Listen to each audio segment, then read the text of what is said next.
Good morning, Giants. Welcome to Wake Up with Giants TV. This is a special edition. We are starting something a little bit new, a little bit exciting. We're going to teach you about some super successful people and what they've done. We're going to let them teach you what they've done to be successful. Get ready, get buckled up, get excited to wake up that inner giant. Here we go. Let's do this.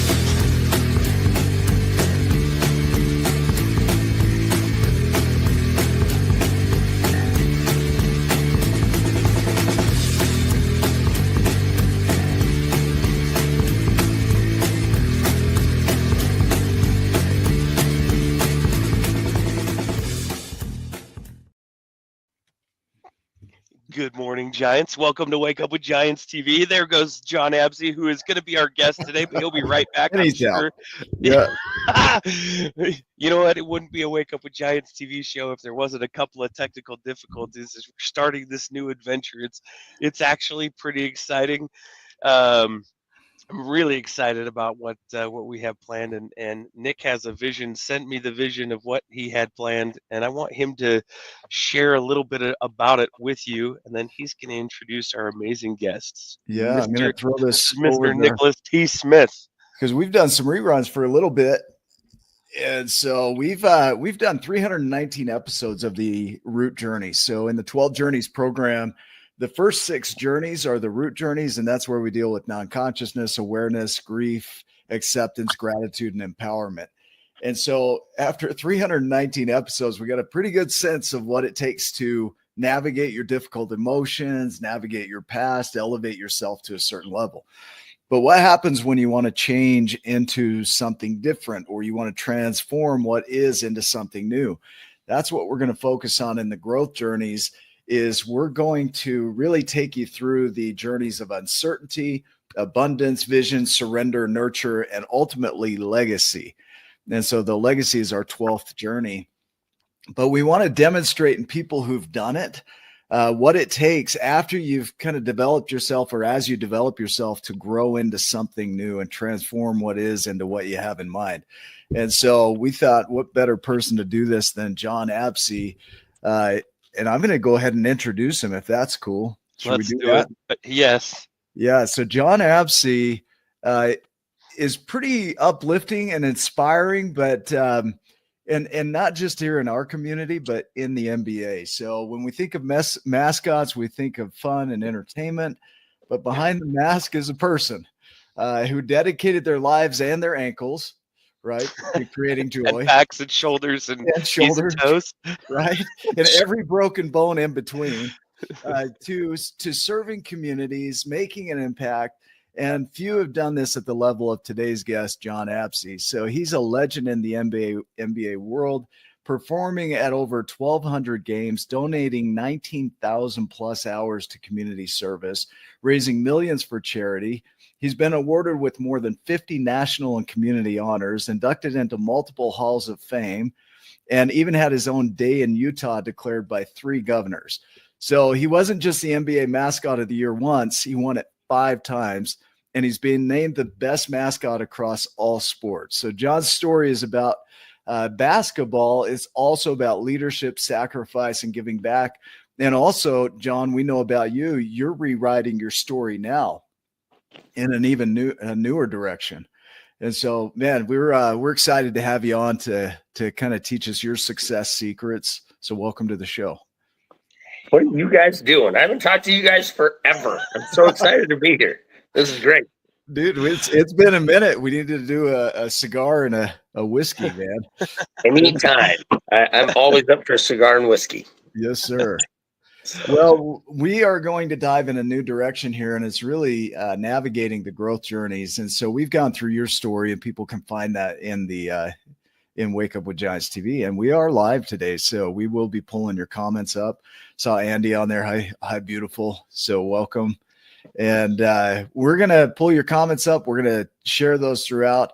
But really, we want to go through the growth journeys here and start with the journey of uncertainty, because back when you began, I would imagine when you started into the journey of becoming a mascot, and even you can pull in both worlds, okay? That journey and the one you're on currently, is how do you navigate the unknown? How do you navigate not knowing what's coming next? It was really hard when I left the Jazz to figure that out, because every step seemed like the wrong step. And, the only thing I can say is that when you're in that situation, you just need to take a step, whether it's the right step or the wrong step, but you just need to take a step. Otherwise, you get stuck and stagnant. And that's what I knew I was feeling. So I did. I just took a random step, and I was there for a little bit and realized that's not where I was going. And then I just took another step. And then what you need to do is you just need to get out of that kind of woe is me and, focus. Basically, I think what helped is because I got more into charity work, and I realized that by helping others and serving is what pulled me out of that. Yeah. Okay. And do you ever really know what's going to happen next anyway? No. Hell no. I really don't. I mean, nobody does. You just hope for the best, right? Isn't that kind of what it is? Yeah. Well, let's hang here for a minute, because that unknown is, we fool ourselves into thinking that we have certainty. And Nassim Nicholas Taleb talks about that. He says that, we're the empirical decision makers who hold uncertainty as our discipline, that not knowing what the next steps are and stepping forward anyway is the highest and most noble human pursuit. And, people go around fooling themselves like they know what's going to happen next. And can you speak to that a little bit? And Ryan, maybe you have some thoughts around that too. Brian, you going first, or am I? You go first, then I'll chime in here. No, honestly, is I've always, been able to ad lib, and I've always been like, with my job as the Jazz Bear is, I remember going to this. I don't know if I'm hoping this kind of relates, but I went into Phoenix Suns and for a birthday party, and we got there, and this was like back in 94, 95, and we rehearsed and we rehearsed and we rehearsed and we rehearsed, and I was like, holy hell, it was a lot of rehearsal. And in my head, I was like, well, this is how pro mascots do it, because I was still so new. And we went out there, and because it was live entertainment, one of the things didn't go off quite right, and I froze, and I was like, this isn't what's supposed to happen. And I didn't know what my next step was, because we practiced so much. I couldn't do anything spontaneous because I was just locked in, like, now what, kind of that fear of, well, I don't want to screw up the skit. What should I do? And when I left, I remember I told myself I never want to do that again. So what I did with my character is, Alan, you guys know Alan Handy. He was our on-court host at the time, and he was such a good ad-libber. And I would literally just kind of say, okay, this is where the skit has to start. This is kind of what's going to happen in the middle. This is where we have to be at the end. And he would just jot down a few notes. And in my head, everything was always kind of loose. It was like, okay, I'm going out there, and if something doesn't work, I know how to veer. I know how to change course, because I felt like I learned how to be spontaneous and react to things that were coming at me.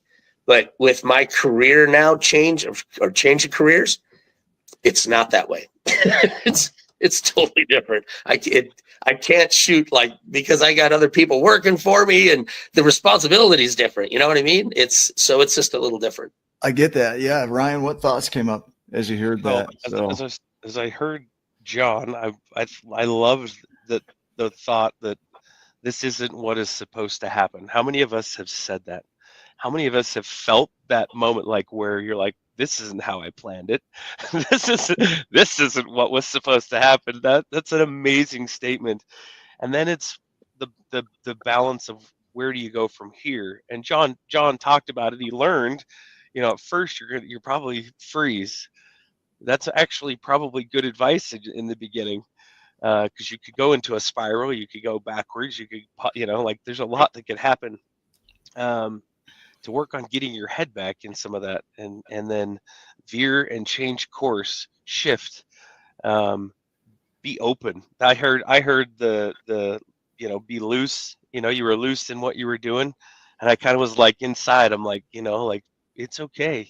Ad lib a little bit, go with it, figure, move.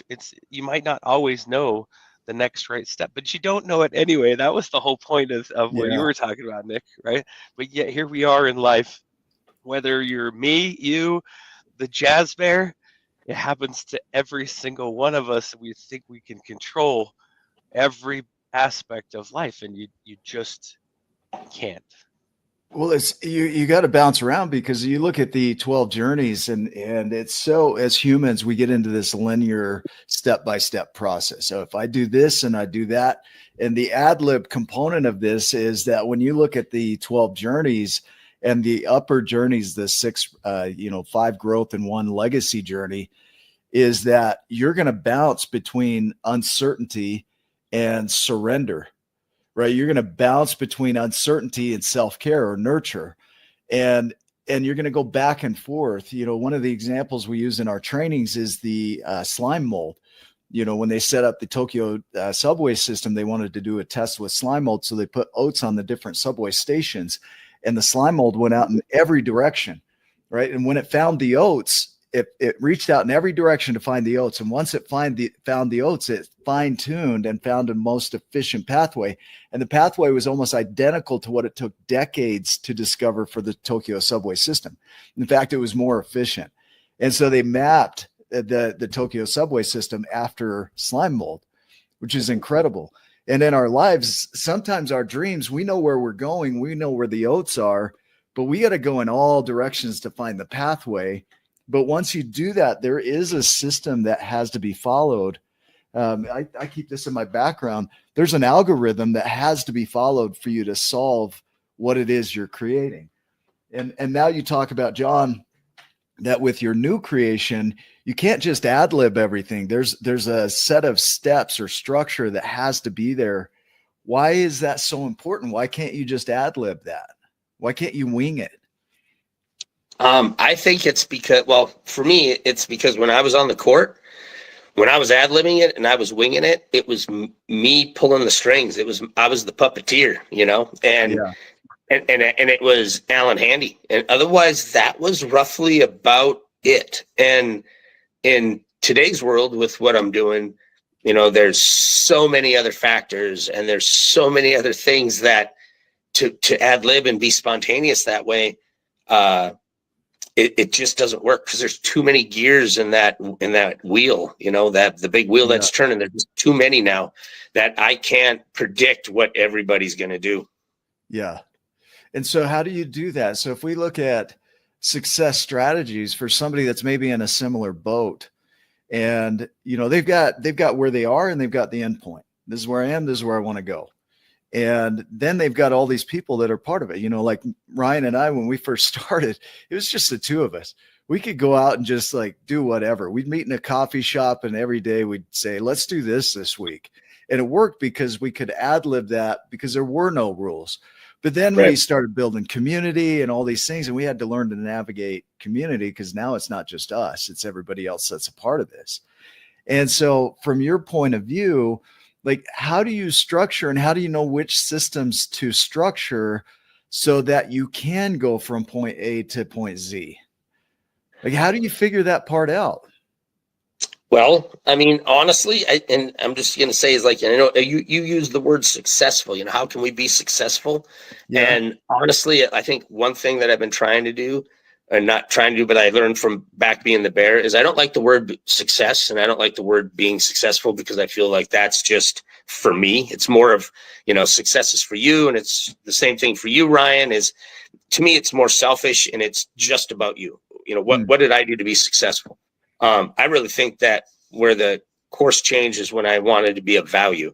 And when you do things of value, I feel like it moved me farther forward in what I was doing with my businesses, because once again, like I said, I was helping charities. I was, doing promos and stuff at cost. And I worked on helping others, believe it or not. And that came back to me. I think that in order for somebody, like business wise and in life in general, I really believe, and it's always going to go back to the same thing for me, is that it's about how you treat people and how you give back. And it's not about taking, what am I doing that's going to help me, and what am I going to do that's going to help me? Does that make sense? Oh man, a lot. Yeah. So growing up, we're taught to fit into society. We're taught to be accepted.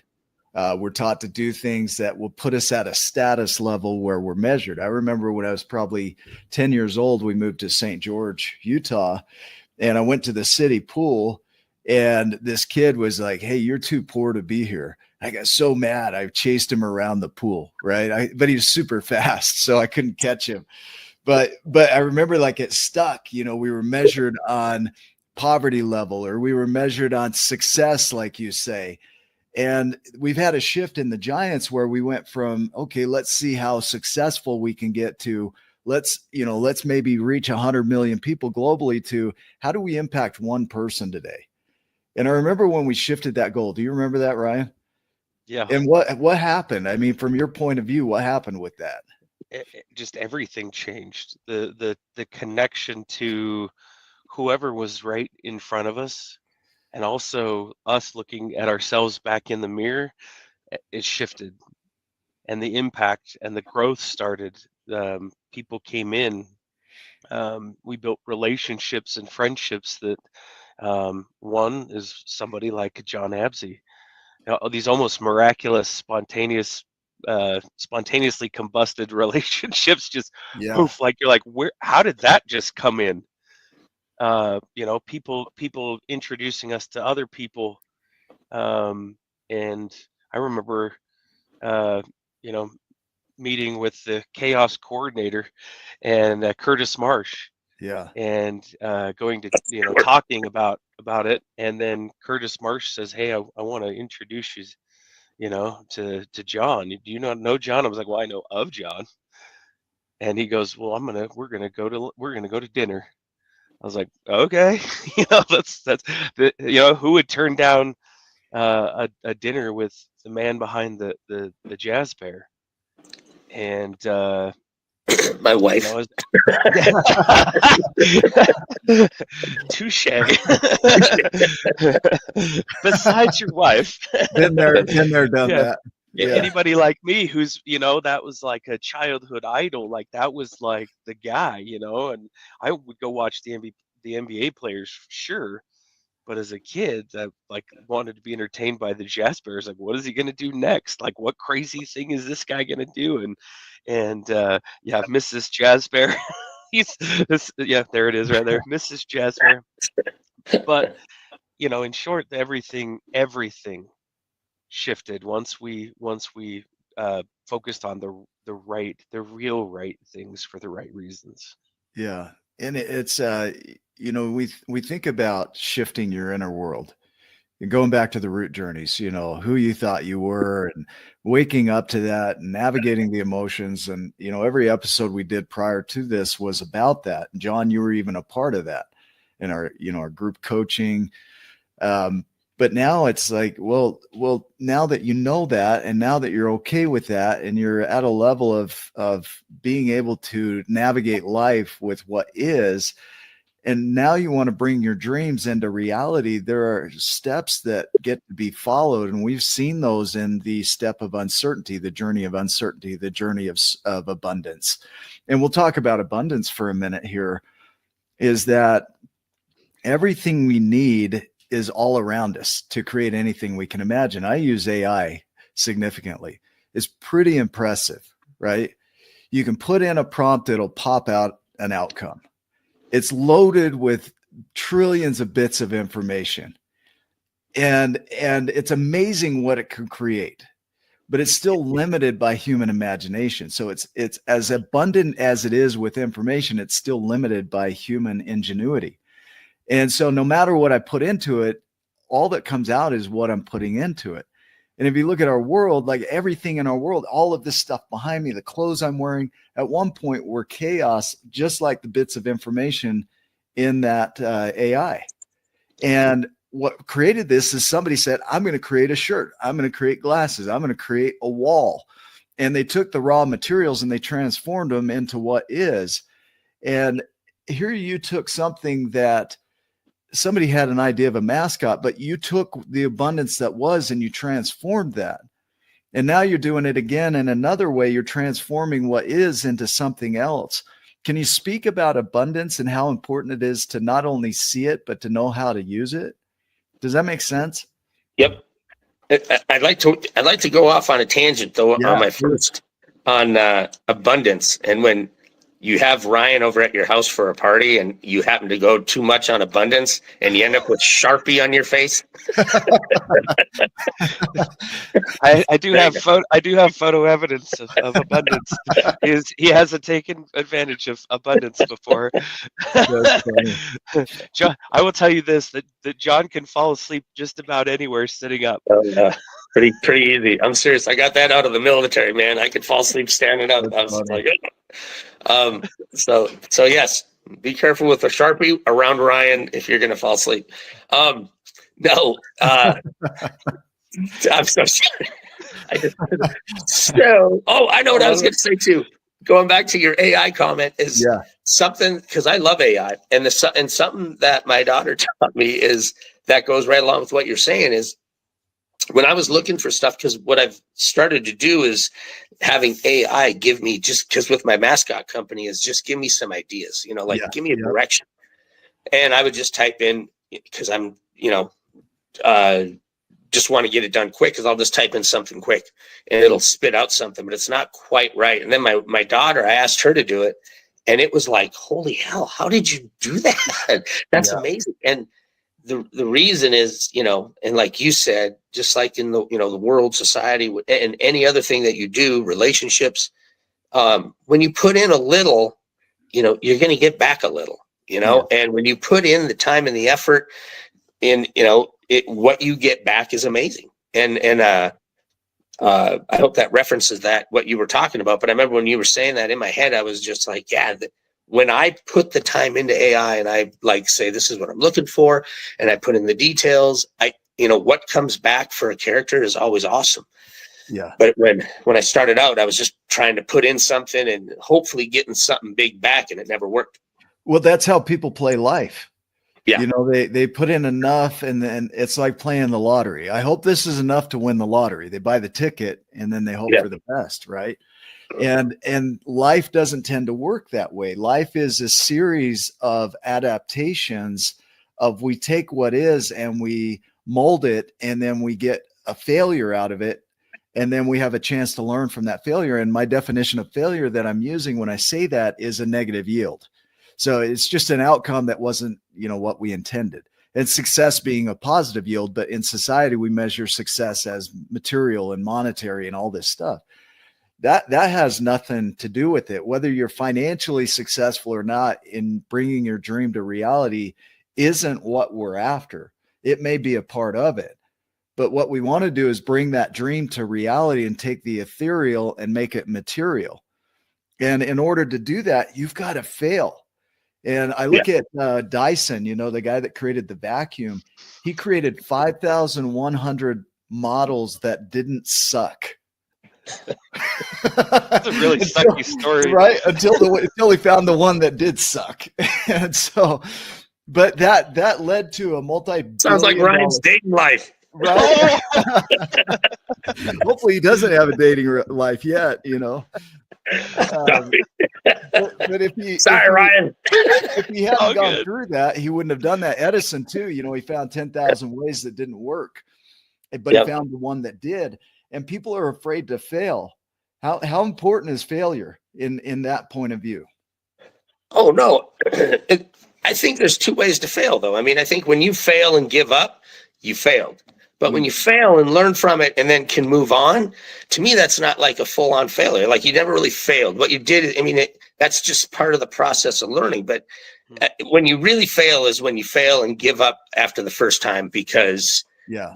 you don't think that there's any way to get around it. But I mean, like Dyson, every one of those was just a little closer to him being successful in his project. And it's when you quit and give up is when you finally fail. That's the ultimate, right? That's where you just say, I can't do it. And then you become right. And that can be really challenging, because when we look at the root journeys, sometimes in the growth journeys, you're constantly back in the root journeys, because you're going into the unknown. So emotions are going to come up, your past is going to come up, and then you have to go all the way back and do your root work to just step back into life and keep going. Because creation isn't an easy process. It took 15 years to get the Giants onto print. I wrote it in 2009. Right. I think it was somewhere around there, 2009, 2000. Yeah. It's been, I got one of your first copies, by the way. Yeah, you do. And that book took a lot of effort to even get where it is today. And we're not done. There's still more to bring other dreams related to that book into reality. And Ryan, when he wrote his chapter in his book, I remember sitting there and he's going back and forth, editing. And it took that kind of effort for him to get his chapter just right to get into that book. Right. So with your new business, that adaptation is a part of the growth process. It's learning how to mold the abundance. Do you have anything to share around that additional? I don't know if this is exactly what you're talking about, because it's early and you're using big words, Nick. Okay. Just saying. It's early and it's daylight savings. This is a good point, right? Big words are unnecessary. I just use them. So trying to get rid of the cobwebs here. No, I'm going to be, about business and about what I learned, is one, I started too many at one time. I wish I would have just picked one, because when it comes to anything, business or even your life, in relationships, family, anything, focus is key. And the fact that I'm spinning plates, I'm not able to focus well on anything, family, work, all of that. The other thing is, I also learned that I was stressing over everything. Everything was a stress. Everything was freaking weight. And I finally had to say, okay, it's hard to really explain, other than the fact that I just kind of went, you know what, like, what happens is going to happen, but I'm not going to kill myself over it. It's not worth it anymore. And I'm not swirling. I'm just talking. He used a couple words I didn't understand. Andrea. Hey, John, so like when you were, like, I look at it and I've seen, I mean, I wasn't there, when you were the Jazz Bear, I was a lot younger than I am now, and you were the Jazz Bear for what, 25 years? All right. Yeah. You're a lot older than I am, buddy. But when you were the Jazz Bear, or before you were the Jazz Bear, there's probably a similar process. You've been this person for a while, like this guy for a long while. You were on a farm, right? And you grow up in the middle of nowhere, USA. You didn't just magically one day wake up and you're like, I'm the Jazz Bear. There was effort, focused energy, and attention, and then preparedness, and a lot of failures, quote unquote, like we talked about, met opportunity. And the opportunity is presented for you to be that individual, that person that was going to head that up. And the same is it. What's that? Yeah, just go ahead. No, keep going. All I was going to say too, and you could talk about that for a little bit, maybe, but and then everything wasn't perfect day one. You could be like, hey, I arrived, but then you freeze on the court. And you're like, oh shoot, like what the heck, maybe I'm not as ready as I thought I was, but then with your new venture too, you're spinning plates and you're learning again. You're getting back into that training ground. You start a couple of businesses, you do a bunch of things, and you're like, okay, I can do this. And then you learn and go down that pathway, just like going, towards being the jazz bear, and you start going, oh, okay, I can't do this anymore. I've got to do this. I've got to do this. I've got to take this off my plate. I got to stop spinning that plate, and I got to put it back into the focused energy and manage what I'm doing. That's what I hear in that is management, maturity, being smart, learning from those experiences. Keyword. Except it doesn't work for me. I'm not smart, guys. I'm not smart. I'm just lucky and you don't have to use big words to be successful, kids. But you're very human. So knowing you personally, we've smoked cigars together. You're just a down to earth, good dude. And when people see people that are succeeding, we often put them on a pedestal, right? And it's like, oh, I'll never be that. But what we're trying to demonstrate here is anybody watching this is as capable as you or anybody else to create their version of success. But when we start measuring ourselves against others, then we get stuck into that gap of suffering where we're no longer good enough because we're not measuring up to this ideal we have about others. And the other thing you're hitting on here is in the journey of vision, the more clear your vision, the more likely you are to generate hope. And when you have an unclear vision, people don't have hope. They often feel despair or defeat. Okay. And so when you get really clear on your vision, then you kind of know the direction you're heading. And then the rest is goals and steps and procedures to help you get there, algorithms. And sometimes you make those up on your own, and that takes time, or you learn from others. Can you speak to that a little bit? The vision and then the algorithms, like, did you make up your own algorithms or did you learn from others? Does that make sense? Throw up the squirrel thing again. Big words. That's exactly how my whole life is. I swear to you guys. I mean, I can put it in a nutshell. And I even speak on this a little bit. That was clever. Is what? Are you playing on squirrel puns now? Like that was squirrel puns all day long. No, I swear to you. I mean, I've just had and I'm really I feel like I was the wrong guy to talk on this one because my experiences have been just so different than anybody else. I'm not a business guy, you guys. I was a good mascot. I suck at business, straight up.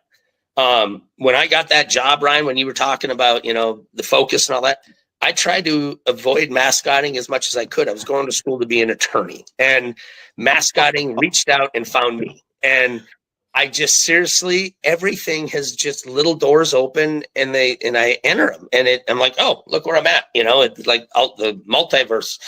It's like, here I am. I don't know, and then when I got through mascotting, it wasn't about me. It was about everybody around me.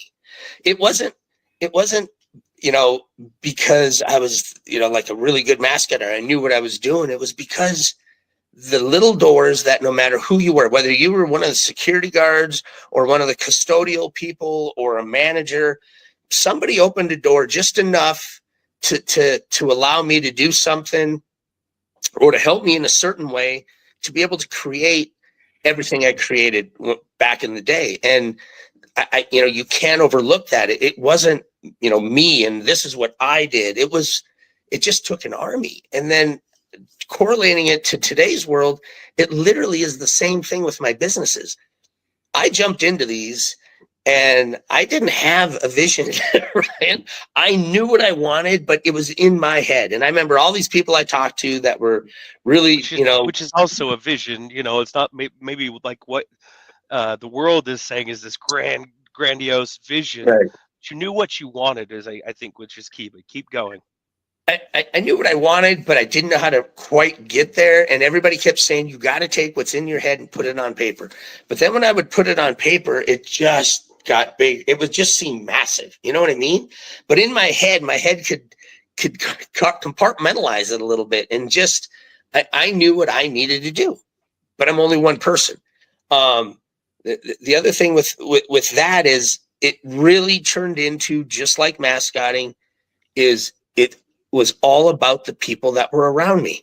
Like my value in these businesses and them, being a little successful was all determined by the people that supported me, my relationships, all those relationships that I started when I moved out here have helped me in some little way.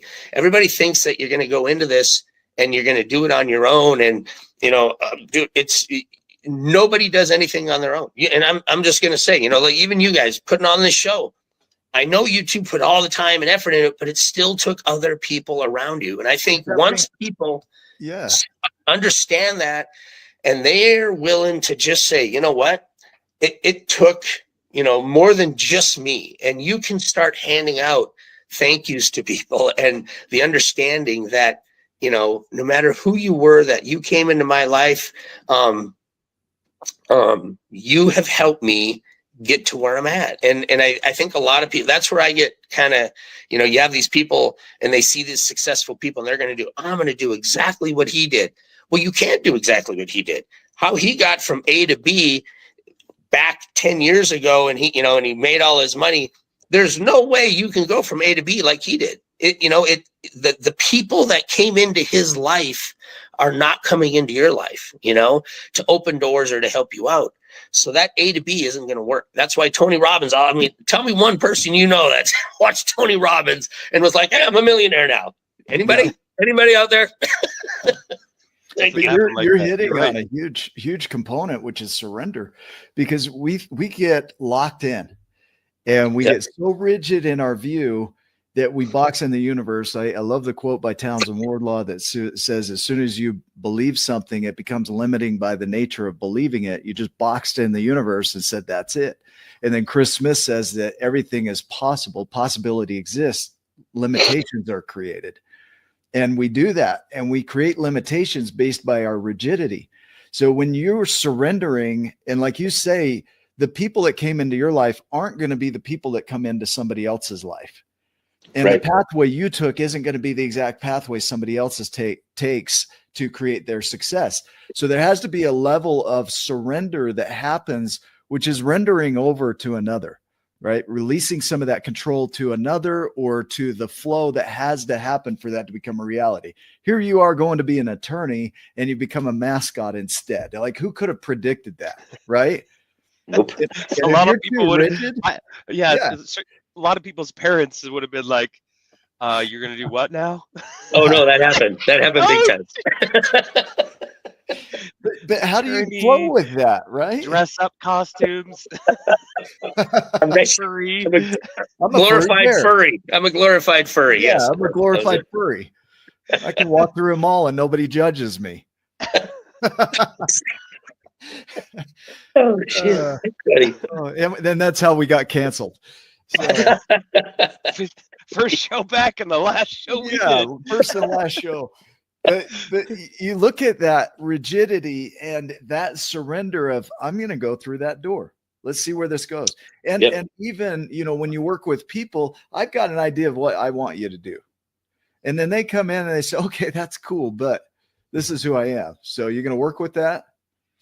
And there's a letting go. Can you speak more to that? And Ryan, you too, if you got thoughts around that. You go first, Mr. John.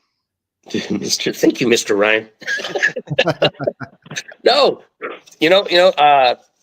if this kind of correlates with what you were asking, it's like, something that I have been really fortunate with is managing people. Like with my bear crew, I had guys that worked there for 25 years with me the whole time. And with the employees that I have, I tend not to go in and this is what we're going to do. You know what I mean? And I'm more of an employee alongside them. And anytime that we have a difference of opinion, I love that. Because, and this is specific, just happened about a month ago, as we were working on a character and her name is Kaya, and she had a difference of opinion on how we were going to do this character. And I was like, nope, this is how we should do it. And we sat and we just talked, we went back and forth. And when it comes to businesses like this and any relationship, And I think in almost anything you do, you need to drop your egos. And once you drop egos is when you can actually solve the problem. It's when you all of a sudden puff up your chest and I'm the owner and you're going to do what I'll say, that type of thing. Or she's going to puff up her chest and I'm production manager. You're never going to get anywhere. But we just sat down like adults. We talked and we came up with an answer that neither one of us thought of. And it was awesome. Like I even said that. I was like, this is awesome. It's the best answer that we could have possibly come up with. And it was because of the collaboration between the two of us talking, not arguing, but just talking. You know what I mean? Yeah. Yep. Brian, additional thoughts there?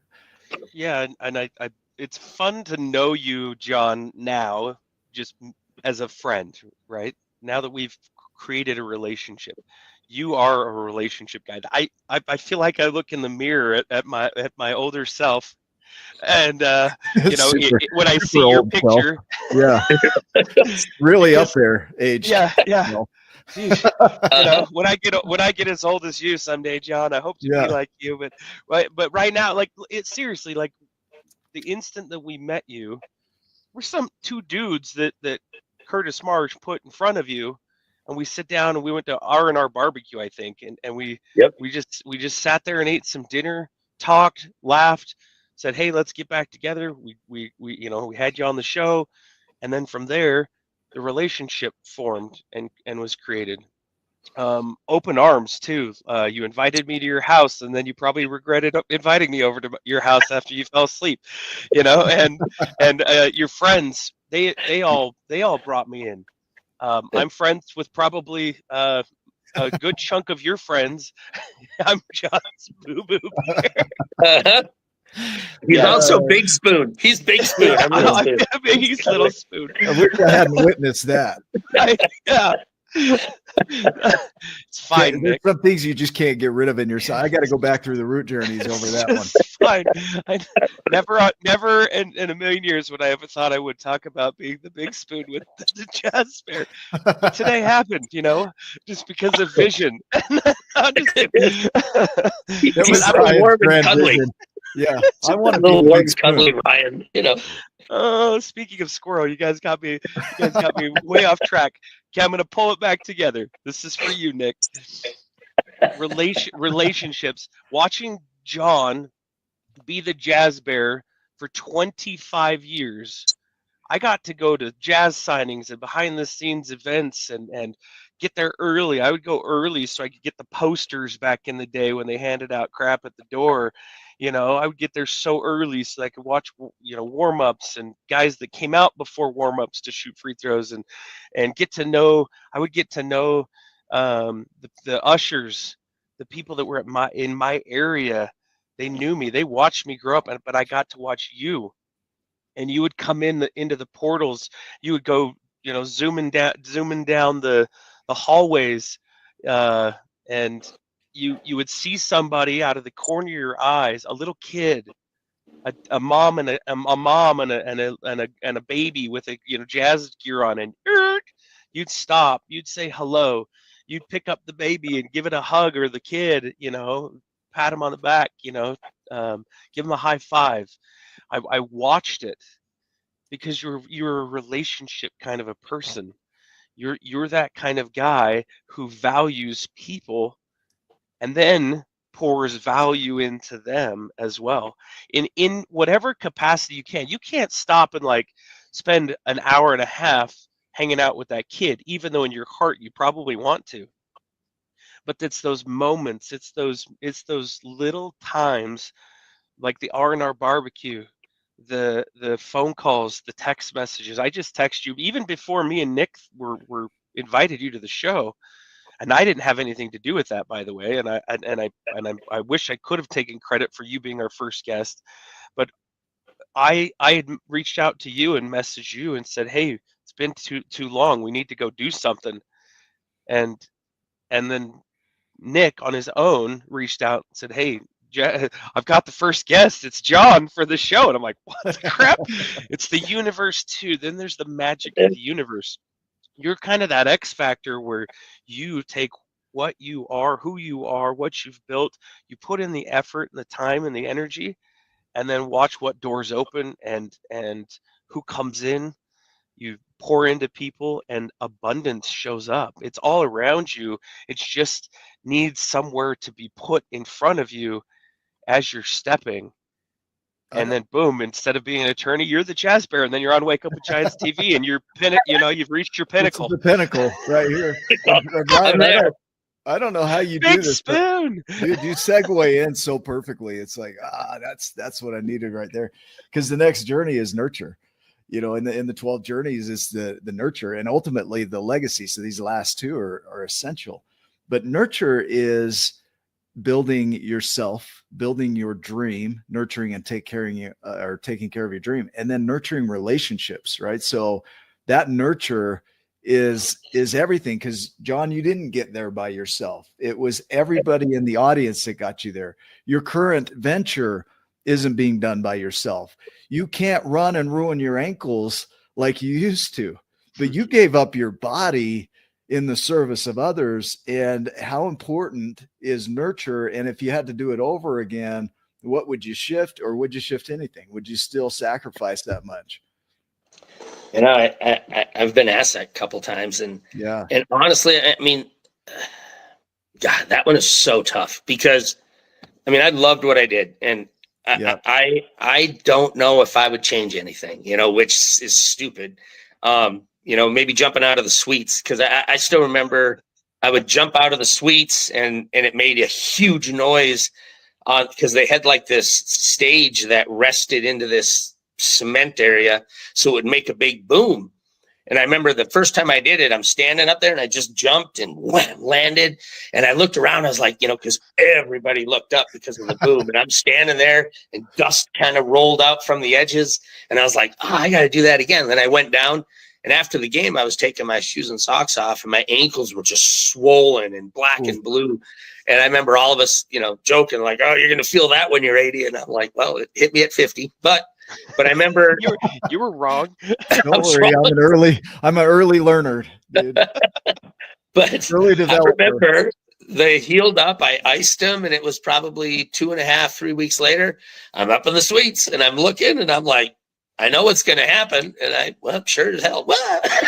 And I bailed, and I did it, and I'd ice them. They'd get better, and then I'd jump out of a suite again, because it was in my head. It was entertaining, and it was cool. But yes, I would probably give that up just to save my ankles. But I honestly think, like when you talk about nurturing and all that stuff, like, like with relationships, I mean, I can't emphasize enough, just relationships in general are what got me through being a mascot and being able to make it a program of value. And I went on that throw up the squirrel point again. And so I really think that give me the question again, Nick. you hit it. It's just, the nurturing. I look at it as you've got to do self-care. You've got to care for your relationships, and you have to care for your creation, because if you don't care for one of those components, then the word nurture is the care you give to the thing you're creating. And if you were looking at a garden, you neglected any element, the dirt, the weeds, the water, then that garden dies. And I think when it comes to your creation, I mean, there's so many components that have to be nurtured, including you, that without that, the creation dies. 100% agree. And like you just said, if it wasn't for the relationships that I have, I would have never been able to get any of these businesses going. And to me, like, if you were to look at everything and you're like, hey, like, what's the most important thing, between family and your relationships and work and money, if you just put everything out there, I mean, my first two are family and relationships. Relationships. And I know a lot of people, it's interesting because I'm sure you guys have met people that they don't really value that many relationships. They meet people and they might know them, but if they're not in their circle, they're just acquaintances. Does that make sense? Yeah, they use people. They they're not really relationships. They're a tool, and nailed it. People know that. And I've just looked at it as I never want to be see you as a tool, Jon. No. Trust me, so many people call me a tool all the time. So even my mom and dad called me a tool when they were like, "What? You're going to be that dude's a tool. Such a tool." Which is exact opposite. If you even get the opportunity in life to meet him, it's the exact opposite. Oh, I love you guys. Yeah. No, but I swear to you guys, and I know it's different for everybody, but if I were ever to just draw a roadmap, or if I was ever to leave for the last people on earth, this is what needs to do, is your family and your relationships, and everything else will come. I mean, it really has for me. If I don't know how to do business, you guys, and I have had so many people that are people that have come into my life, either recently or I've known them for 30 years, have come in and have helped guide me. I just, I don't know. I value people because that's something that you can hang on to for the rest of your life. Like, I still have 5 of my best friends are from first grade, and I really cherish that. And I'm hoping, I'm going to know you guys until I stop walking on this earth. And I love that about relationships, is that it's something that, like you said, you can nurture, and it can grow even more. Your relationships don't stop. I mean, they can just keep growing and growing, and you do things together. And, when I'm laying in my bed, getting ready to go, I can look back and go, "Oh yeah, Ryan, that ass, he drew on my face." Little spoon. And he was a good big spoon, and they had good cigars that day. So I'm just saying this. We'll be rolling around on our matching jazzies, right? Exactly. Oh wait, I know what I got. Well, let's hit impact. With what? Do you have a cane already? Yes. Let's talk about impact. Not a cigar. Okay, Yes, it is. Do you? There it is. There you go. We've talked about it enough, boys. I say we just light one up. Well, let's end the show. We'll each have a cigar. I say we do it. Now let's talk about impact and ripple, because you hit on that, the ultimate impact. Because the 12th journey is about your individual ripple, and nobody else can do it. And so when you look at your dream, your vision, your impact, there's nobody that's going to come close to what you can do individually. And we try so hard to be other people, and we will never be a Jon Absey. I will never be a Jon Absey. I'll never be a Ryan Morris. Ryan Morris will never be me. Thank God, right? that we all get to do that individually. But talk about your ripple and your impact, and how does that guide what you do every day?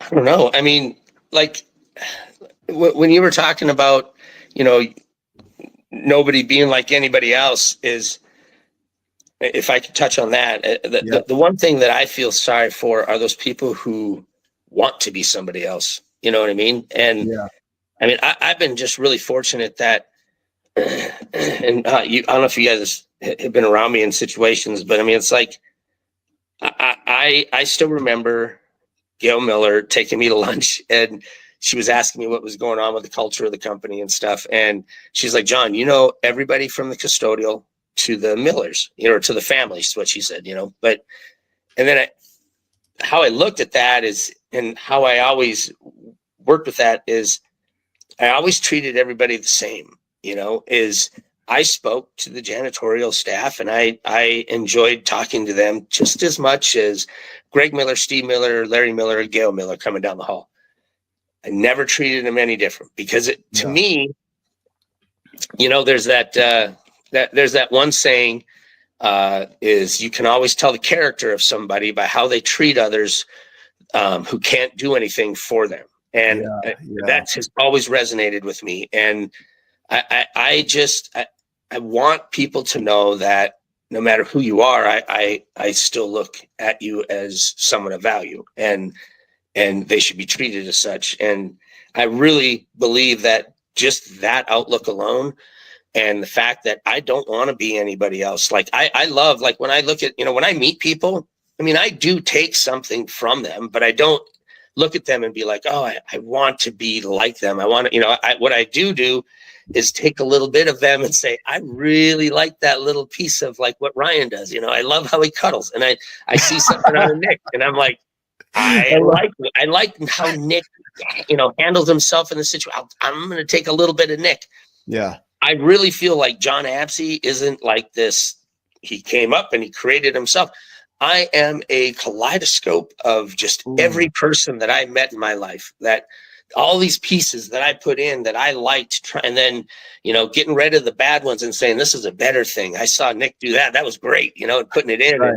And I just feel like I'm just a hodgepodge of everybody I've met and all the good things that I've seen out of them. There's a quote around this: "Is nothing of you is original. You are a collection of every person you've ever interacted with." And man, I wouldn't be who I am without you, without Ryan, without Andrea in my world. Like I wouldn't be me today. My kids, you talk about kids like step up and tell you stuff. You want to talk about honesty. Yeah. Right? And I'm a piece of them too. And so that impact, to say I'm self-made, that's bullshit. None of us are. And so that's that wraps, like that pulls everything together in a bundle of navigating uncertainty is just a given. You're always navigating uncertainty. When you think you're not, that's when you're really losing your mind, because nothing is certain, which means everything is possible. And two is you're surrounded by all the abundance you would ever need to create anything you can imagine. The people, the resources, materials are already here. So it's up to you to see it. And now it becomes, what do you want to create? What do you want to make material that's not there? And it's not a measurement of financial success. It's did you bring your dreams into reality, whatever they are? Now, I don't care what they are. And did you surrender along the way? Did you let go of your control? Did you kind of follow the flow? Did you nurture yourself, your relationships, and your dream? And are you making a positive ripple? That to me is the definition of giant success. Is if you're doing those things and you're helping your inner world while you're creating in your outer world, that's where we're making a positive impact in the world. And that goes beyond anything any of us could ever imagine. Right. So as we kind of wrap up here, what needs to be shared that maybe we didn't share today? Either one of you. I thought we talked about a lot of things and you used a lot of big words. I think that, especially in today's world, I mean, just, with things that I've seen, is I really feel that, people need to be a little bit more patient, and people need to be a little bit more understanding with each other, and realize that we don't know what everybody else is going through, and then really cherish even the smallest relationship. And it is possible to nurture, all of those relationships. That's why, I try to bring, this is kind of funny, as I know Shauna gets mad at me when I do this, but like I try to bring groups of, like how you have different groups of people, Yep. And I try to crash them together at parties. Yep. She's like, but it's different groups. And I said, yeah, but eventually, if you think about it, I bring everybody together 2 or 3 times, they're going to know each other. And now you're just one big group. And I just feel that, I don't like groups, and I don't like saying, oh, you're part of that group and you're part of that group. It's just, you're just part of the group. And whether, whoever it is, and I love smashing everybody together at an event and just watching how everybody interacts. And then when it comes together again, they're like, oh, I remember you from last time. And then the third time, everybody's in the group. I like it. I have no idea where I was going with that, but I just want to say that. I feel like it needed to be said. Ryan, what thought do you have to wrap this up? It needed to be said. It did need to be said, and it sums up. Sharpie, Ryan. Sharpie. Yeah. This show is sponsored by Sharpie. Yeah. That's how that Sharpie story started, is because of Jon mashing up groups, and I'm forever grateful for you doing that, because from a lot of these, Some really great friends have come into my world because of introductions to you, and also finding how many mutual friends we had that we didn't know we had, and just came into our lives. Yeah, I Yep. love the group concept. That's amazing. Um, Kind of as a summation of what we've been talking about, I'm not as good. I don't ever claim to be as good as AI at coming up with these things. I'm definitely not Nick in that scenario. But as I was going and taking notes the entire time, there's bullet points, and I just want to go over them quickly. Yeah. Everyone is worthy of your love. Value. If you have to change course, you can change course. Um, how you treat people, community, relationships, focused energy. You are the X factor. Failure is part of the process. Drop your ego, put the right priorities in the right order, and that creates the positive ripple.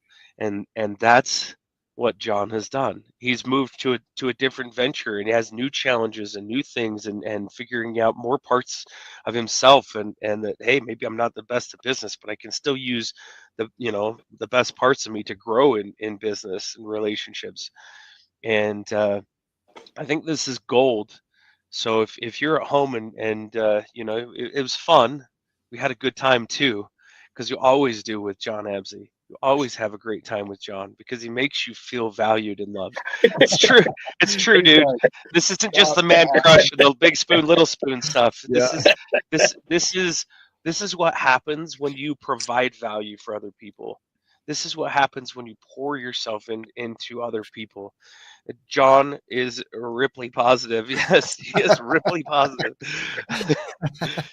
He 100% is. I'll tell you what, he's a way better friend in person than he was a jazz bear, and he was the ultimate mascot. Oh, God bless you for that. I appreciate that. Love you, brother. Yeah. Thanks for all you do. Nice Thanks to for coming on the show. I love you guys. Thanks for having me on. I'm sorry. It's like you guys, I'm sitting here and I'm like trying to get everything going. It's like early in the morning. Yeah.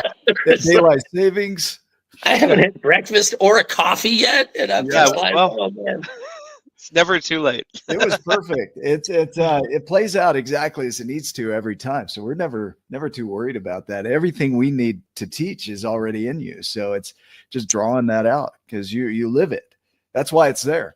If you were making stuff up, you'd be fumbling over everything. But this is all experience, and that's what we're after. And this show that we're doing, this series, is about the growth journeys. And so every other week, Ryan and I are going to get together with another guest and talk about strategies for, by definition of success, creating your dream as a reality. We're not talking financial. Maybe it is financial. That might be a part of it. Some people might be financially successful. Some people might be, they just brought their dream into reality. That is success to us. Do you have a thought there? Yeah, well, I'm so sorry. I'd really be interested on how many people look at that success as financial. Yeah. You know what I mean? Probably a lot. There's probably a lot for sure.